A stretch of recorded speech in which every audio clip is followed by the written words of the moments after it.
L'éducatrice nigériane Naomi Ibrahim a ouvert l'école primaire de Koueta dans l'état de Kaduna il y a 7 ans après qu'une attaque de Boko Haram l'a forcée à fuir sa ville natale dans l'état de Borno.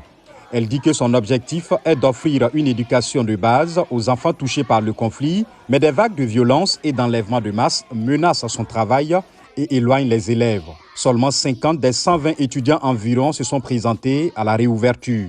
Certains viennent de Borno, d'Adamawa, de Gombe et d'autres endroits.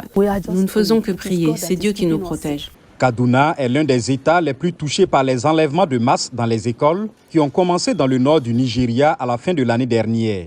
Depuis décembre, le gouvernement rapporte que plus de 1000 écoliers ont été enlevés dans les écoles de la région. Ces enlèvements sont généralement effectués par des gangs criminels locaux appelés bandits qui exigent une rançon aux familles des victimes. Pour résoudre le problème, les autorités de l'État de Kaduna ont fermé les écoles en juillet, mais les ont rouvertes ce mois-ci, affirmant que la situation s'est améliorée. Il y a vraiment une mise à niveau en termes d'attention du gouvernement en matière de sécurité.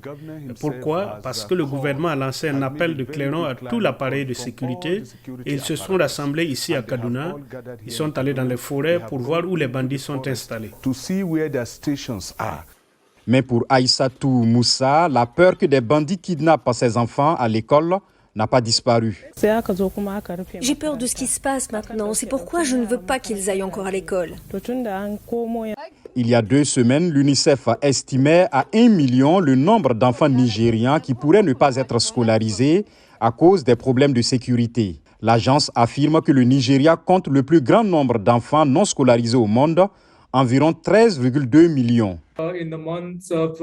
Au cours des mois de mai, juin et juillet, il y a eu des attaques régulières, en particulier dans la région du centre-nord et du nord-ouest.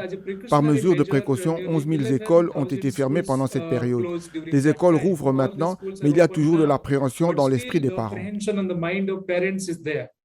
Pour l'instant, des écoles comme l'école primaire de Koueta continueront de donner des cours, malgré l'incertitude qui plane sur la sécurité.